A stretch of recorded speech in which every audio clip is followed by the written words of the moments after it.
Hello and welcome to the very first episode of Get on a Mission. Are you feeling overwhelmed, stressed, anxious, and feel like you're on the brink of meltdown and burnout? 79% of moms are feeling this way, so you're not alone. Come join me on my very first episode, SOS for Stressed Moms. Today, I'm going to give you 5 strategies, and I'm going to talk about each strategy to help decrease the levels of stress so you can regain your sanity. Hi, I'm Ann Oikel with Dynamic Living Lifestyles, and I'm starting this video series because I'm passionate about helping moms, particularly career moms, dealing with the high stress, anxiety, overwhelm, and that of the health of their family. Because if it resonates with you, it'll probably resonate with others as well. Know that as a business, I offer coaching programs that are one-on-one, online, and mentorship programs as well. I also offer information on our core of our health, and I talk about this often because of the history that we've dealt with in my family. And it turns out that I became allergic to many medications and different things that are in our environment. And I never had allergies as a kid. So this is new during adult life. So being natural and being able to have natural solutions became a big deal for me. And I feel it can benefit you as well because I've had better results on the natural versus the medication. So make sure at the end of this video, you go down to the description and check out my website.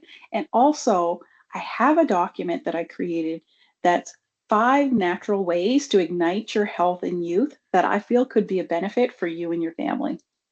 Don't hesitate, check them out. So, stress levels and anxiety are through the roof for everybody these days. Even our kids are experiencing higher levels of stress and anxiety that we never did when we were younger. And being in my 50s now, I'm seeing a trend happening with our children.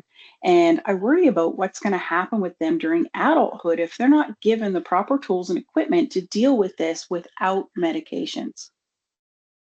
It's important to understand how our children are functioning and how they think and tick because our parents never did that with us. You know, our parents were all individual, but our parents never really modified their training and their teaching and their guidance to fit each of our personalities. It was a one boxed way of raising all of us. And for many people, especially when they grew up in larger families, like my grandmother's family of 14 people, that wasn't an option. Like the kids were raising kids at that point.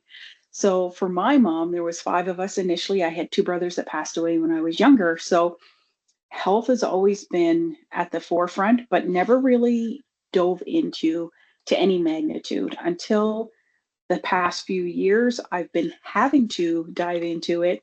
And not only that, hitting 50 and having a child that's in her late teens and also struggling with mental health, it was important for me to start educating myself, not only for me, but for her and that of the health of my family. So without further ado, let's dive in. One of the big things that helped me with my stress levels is structure. I've always been a structured person, but I still dealt with high levels of stress because even with structure, if it's not mapped out properly, it can still be chaotic. And what I mean by mapped out properly is I don't mean perfection. That can add more stress, and you don't want that. But having flow so that it minimizes the levels of stress and anxiety that you may be dealing with at any given time. My child was always a structured child from the time she was born, right down to my labor, actually.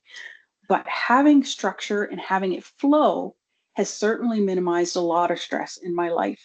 And what I mean by flow is having it work for your family unit. So you've got to figure out what that looks like for you, and you've got to be able to modify and tweak and communicate with your family what's happening and why it's happening.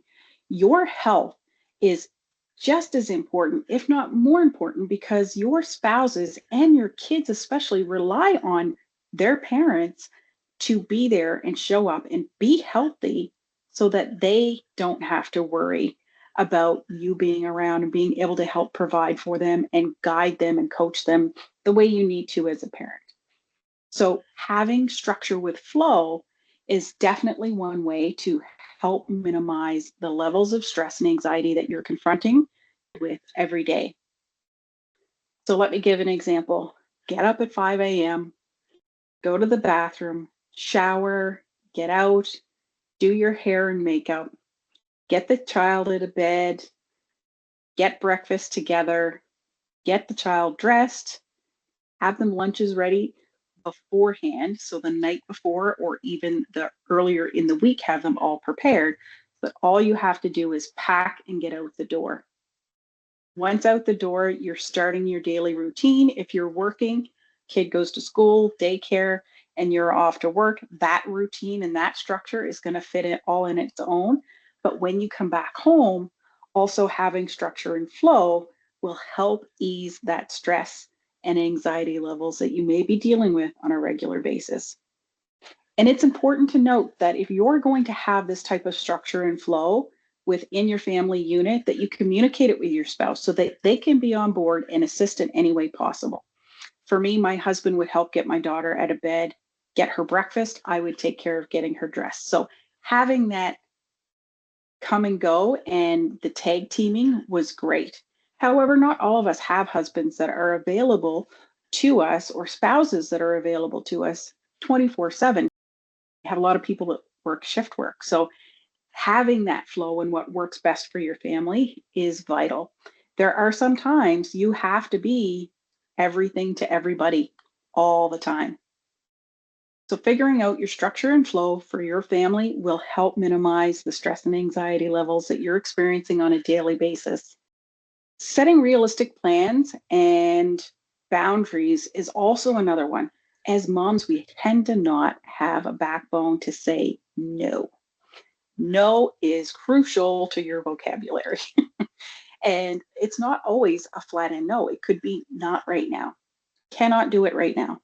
So people will come to you, especially your kids, wanting you to do something right now.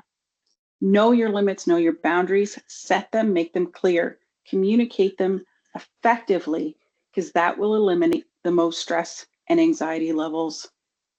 And understand your family comes first. So when your friends and extended family are looking for your time, if there's things that are happening or if you're feeling overwhelmed, say no. You don't have to attend everything. And if they make you feel like you have to, definitely seek out some personal growth and help to help wrap your head around why you're feeling guilty and how others can impact how you're feeling and thinking. Because at the end of the day, that's up to you to control, not for them to impose on you. So being able to shift your mindset to understand your boundaries are your boundaries, respect them, or move on. And not everybody can set them. I have a very strong dominant personality, so it's very easy for me to say, this is how it's going to be, like it or get out. And not everybody can do that. I get that. But being able to set the boundaries and being able to deal with your family and friends so that you're not feeling guilty and you're not feeling like you're not part of the family or you're not contributing or whatever the case might be. Know your limits, know your boundaries, but learn to build some of these skills. Nobody should ever be making you feel less than, should never be making you feel guilty, saying no, and should never make you feel like you're the problem. Don't allow others to do that to you. Like I say, if you need help in those areas, get the help in those areas. I do coaching on these areas as well. So definitely don't hesitate to reach out if you want to dive a little bit deeper and to be able to gaining some of these skills so that you can live a stress-free, vibrant, healthy lifestyle. Technique for yourself and your spouse. It's important to take time to breathe. When the stress starts to increase and the anxiety starts to build, breathe. There are so many different breathing techniques and so many different ones serve different purposes, but the most common one and the most effective one is deep breathing. Doesn't take long and you can do it anywhere. It doesn't matter if you're in the middle of a battle with your child, a battle with your spouse, or even just at work to say, give me a minute and hold it out the pursed lips, out the pursed lips. Hold it out the pursed lips. When you do that 3 to 5 times, you can feel a change and shift in your body. I guarantee you, if you're doing a very deep chest breath and holding it at the top for just a few seconds and then breathing out your mouth, your body, you will feel the difference. I just noticed a difference just showing you how to do it in a couple of breaths. So it does impact, it does make a difference. There are other types of breathing techniques. I actually have a YouTube video on a couple of them, but they're everywhere. Just search on YouTube for breathing techniques and find which one works best for you. There are very aggressive breathing techniques that you can do in the evenings for your body to reset as well. Don't forget, we're human beings. It doesn't have to be complicated. Simplify and delegate. Simplify whatever you can. Like, have a look at your day. If you have to, break it down into 15 minutes to half hour increments of what your day is looking like and where are those stress levels kicking in. And then look at how can you simplify to eliminate that and delegate. If you're a mom, you have kids, they have 2 legs and 2 hands and a heartbeat. They can help with the chores. They can help with the yard work. They can help with what's going on in your household, help with the meals. So make sure you get them involved and delegate.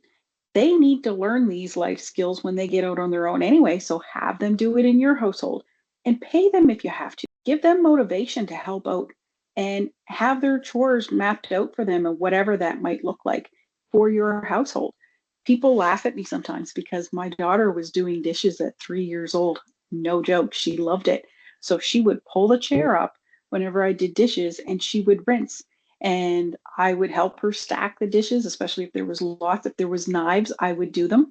But any of the dishes, she would place them carefully into the strainer and lay them all out. To this day, she's 17 years old and she helps with dishes, whether it be loading them in the dishwasher or doing them by hand. And I can rely on her to do a good job. She actually nitpicks at my dishwashing. So that leads me to the point number 2. When you're delegating to your children, no matter what age they are, promote to do a good job, not a perfect job. I, in my younger years, and unfortunately during my child's younger years, was a perfectionist and I didn't even realize it.